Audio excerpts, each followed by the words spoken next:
Mobile বড়, প্রয়োজনে যেটুকু দরকার শুধু কোনো দরকারি কাজে হলে ব্যবহার করো, কিন্তু দিন রাত ভাইয়া সারাক্ষণ এই মোবাইল সঙ্গে রাখো না।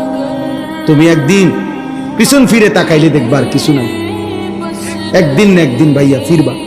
আমার সাথে শত শত যুবকের সম্পর্ক আছে, আমি শত শত যুবকের আমি জিম্মাদারি দেওয়া আছে আমার, ওরা শুনে হালাত ছেলেদের, আমার ওস্তাদ আমার ছাত্র, ওরা হোয়াটসঅ্যাপের মধ্যে শুনে এদের কথা।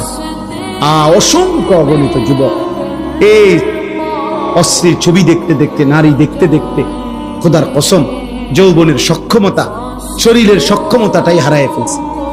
হয়তো কাউরে বলে না, পৃথিবীর কাউরে বলে না। তা আমাদের কাছে দোয়া আছে। ক্লাস 9-এর বাচ্চার কথা শুনলে তুমি কান্দবা, তোমার কাছে তো বলতো না ভাইয়া, তোমার কাছে তো বলবে না। এই জন্য দয়া করে, আখেরাত তো নষ্ট হবেই হবে, দুনিয়াটাও নষ্ট হবে।